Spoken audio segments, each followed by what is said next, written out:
ළමා හතිය වැඩිවීමකුත් අපි දකිනවා මේ දවස්වල. ඉතින් ළමා හතිය ළමයි සමහරක් වෙලාවට කැස්ස හුස්ම ගැනීමේ අපහසුව වගේ රෝග ලක්ෂණ තමයි පෙන්වුම් කරන්නේ. ඒ සමහර ළමයින්ට කියන්න තේරෙන්නේ නැති නිසා බඩ රිදෙනවා කියලා කියනවා, පපුව රිදෙනවා කියලා කියනවා. ඉතින් කාලයක් තිස්සේ ළමා හතිය හැදෙන දරුවන්ටත් ළමා හතිය හැදෙනවා මේ දවස්වල. විශේෂයෙන්ම දැන් පාසල්වල පාසල් ක්‍රීඩා උත්සව පවත්වනවා, ක්‍රිකට් තරඟ පවත්වනවා. මේ කාලෙදී දූවිලිය වෙස්සෙන්න පුළුවන්. ඒ සමගම ළමා හතිය තියෙන ළමයින්ට ළමා හතිය හැදෙන්න පුළුවන්. අලුතෙන් ළමයින්ට උනත් ළමා හතිය හැදෙන්න පුළුවන්. මෙතනදි මතක් කළ යුතුමයි. ගෙදර දුම්පානය කරන තාත්තලා සීයලා ඉන්නවා නම් ළමා හැදීමේ අවදානම වැඩි. ඊටත් අමතරව දැන් රස්නේ කාලේ පටන් ගන්න තියෙනවා. සාමාන්‍යයෙන් ලංකාවට හිරු මුදුන් වෙනවා පෙබරවාරි මාර්තු අප්‍රේල් වෙනකොට. දැන් ක්‍රමක්‍රමයෙන් ඉතාම රස්නේ තත්ත්වයක් පටන් ගන්න තියෙනවා. ඒ නිසා අපේ දරුවන්ට ජලය සහ ස්වභාවික දියර ආහාර වැඩිපුර පානය කරන්න කටයුතු යොදන්න. විශේෂයෙන්ම ගෙදර ඉඳලා පාසල යද්දී වතුර බෝතලයක් ගෙනියන දරුවට වතුර බෝතල් දෙකක් හරි ගෙනියන්න කියන්නේ. අනිත් අය වුණත් වැඩිපුර වතුර පානය කරනවා නම් හොඳයි.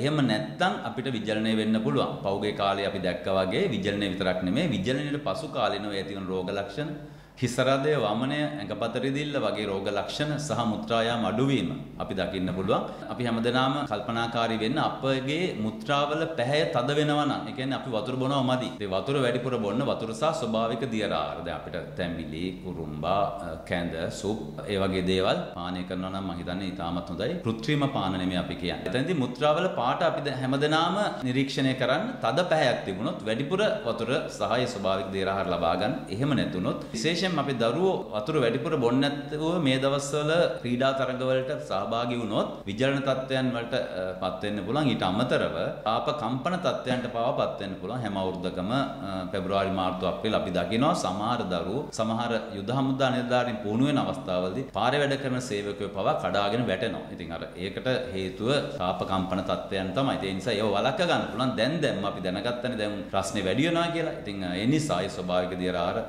අදාදම වැඩිපුර පානය කළොත් මම හිතනවා මේ තත්ත්වයන් අපිට වළක්ව ගන්න පුළුවන් වෙයි කියලා. ඒතකොට මෙවැනි දරුවන්ට ක්‍රීඩා කිරීම අපි කියනවා දැන් රේස් එකක් දුවන්න බෑ ළමයි සමහර ග්‍රවුන්ඩ් එකට ගිහලා පැත්තකට වෙලා ඉන්නවා.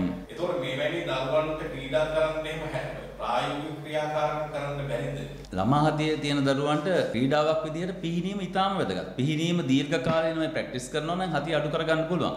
අනිත් එක ඕනෙම ක්‍රීඩාවක් ඉන්හේල් එක පාවිච්චි කරලා සල්බියුටමෝල් පාවිච්චි කරලා ඒ දරුවාට හතිය හැදෙනවා නම් අපිට යවන්න පුළුවන් ක්‍රීඩාවට. අනිත් එක දීර්ඝ කාලීනව හතිය හැදෙන දරුවෙක්ට දීර්ඝ කාලීනව ස්ටීරොයිඩ් ඉන්හේල් එක පාවිච්චි කරලා හතිය ළමා හතිය කන්ට්‍රෝල් කරලා අපිට මේ හැම ක්‍රීඩාවකටම යොමු කරන්න පුළුවන්. සමහර කට්ටියක් ඉන්නවා ක්‍රීඩා කරද්දී හතිය හැදෙන අයට. ඒ වගේ අයට සල්බියුටමෝල් ඉන්හේල් එක පාවිච්චි කරලා ඒ ක්‍රීඩාවන්ට සහභාගී වෙන්න පුළුවන්. විශේෂයෙන්ම දැන් පිහිනීම ගැන සඳහන් කරනවා නම් පිහිනීම මම හිතන්නේ දීර්ඝ කාලීනව ප්‍රැක්ටිස් කරන පුරුදු කරනවා නම් ළමා හතිය අඩු කරගන්න පුළුවන්.